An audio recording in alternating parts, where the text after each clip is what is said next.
Asxaabteena meel kasta joogtiin waa salaamantiin, waxaan idin leeyahay mar kaleeto kusoo dhawaada janaalkeena Mr. Fartiina Cooking. Maanta insha Allah waxaan isla sameysan doonaa muufadan waxyaabihii aan ka sameeyay ayaan jeclaystay inaan la wadaago. Alaabyo badan ayaan isku dardaray si kaleeto habaysan ayaan u sameeyay insha Allah. Waxaan jeclahay inaan ka heli doontiin. Marka insha Allah nala socda fiidiyoga iyo sidii waxyaabahan isku dareyno.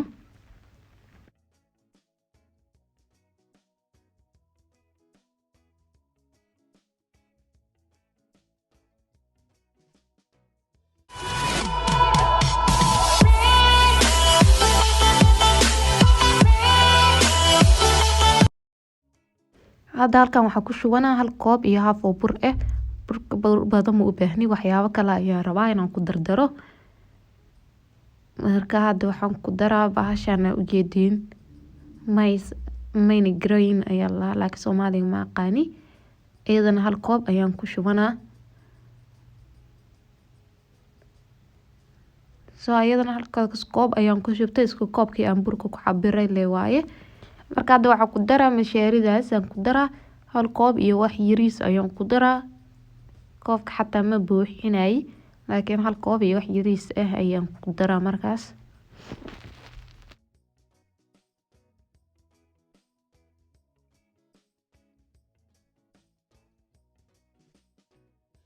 Marka haddana waxaan ku dareynaa sonkor. Qaandadaas ayaan isticmaalaa, sonkorta afarteed ayaan ku daraa. Hore waxaan isku soo wada daraa inta waxa adag oo sidii aan biyaha ahayn ayaan isku soo wada daraa, isku soo walaaqa. Sonkortii ayaa weli ku darayaa afar qaando. Qaandadaas yarta ayaan isticmaalay.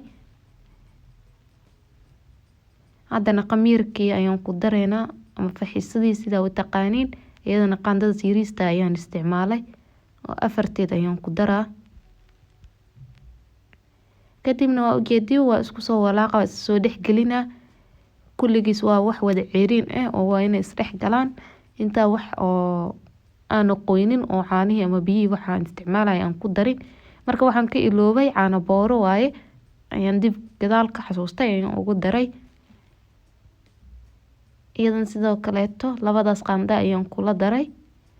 Kadib sidii oo kale waan isku soo walaaqay inta aan qasinin. Marka waxaan ku qasaa caanaha waa ujeedin galaaskaas ama koobkaas oo haafka ah waaye. Marka hal mar maan ku darayay xogaa yar oo kala haabsana, wax yarna qandiir waaye, qandac waaye caanaha oo ma aha caano qabow ah. Tartiibtaas ayaan u soo cajiimaa, u soo qasaa sidii muufa loo qaso ayaa u qasaysaa. Wax yar markay adkaata ayaan rabaa inaan gacanta la galo. Caanihii iyo haran tartiib inta u baahan yahay ayaan fiirinaa ayaan ku daraa. Hal mar hadda ku wada shubtid waxaa laga yaabaa inay ka biyowdo bahasha.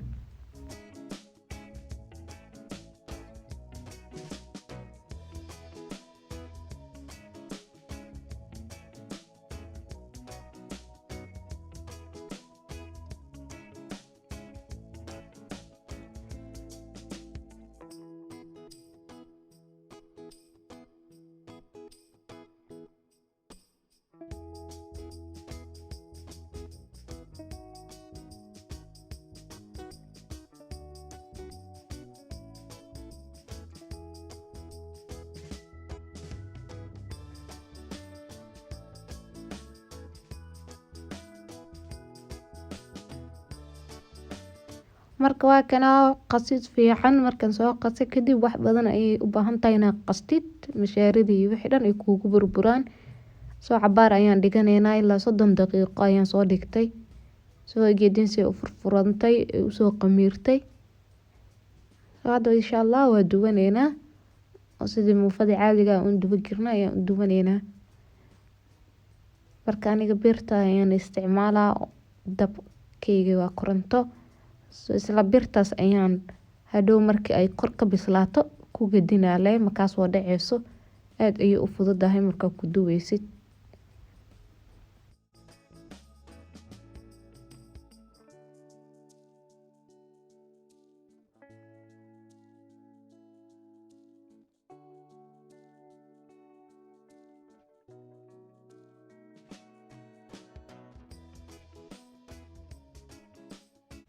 soo iyada marka kor bislaato sidaas ayaa haddana u gedinaa dabka. Marka waa ku wareejinay dhinacay ka qalashahay oo weli ka bislaanin ayaa dabka u badbadinaysaa. Kadibna waa kaasa sidaas ayay ku soo baxee. Marka inta ka dhameynayna sidaas kaliya ayaan ku wadeynaa insha Allah. La socdo si ku soo baxdo.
Marka asxaabteena waa ujeedin muufadeeni waa soo wada duwanay sidaan ayay noogu soo baxday.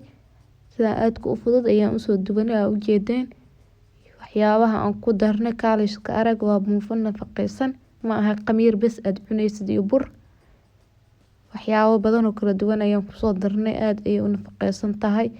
Kaaliska arag qofka isku cuno maraqiisana waa soo kariyay oo maan intuusin waa ka gaari waaye laakiin hore ayaan u soo geliyay anoo maraq muufada u sameynayo waa ka helaysi janaalkayga. Bisbaaska yarayna waa u soo tuntay waa ujeedin maasha Allah. Mooski ayaa ka maqan laakiin guriga maanta maas iima oolin.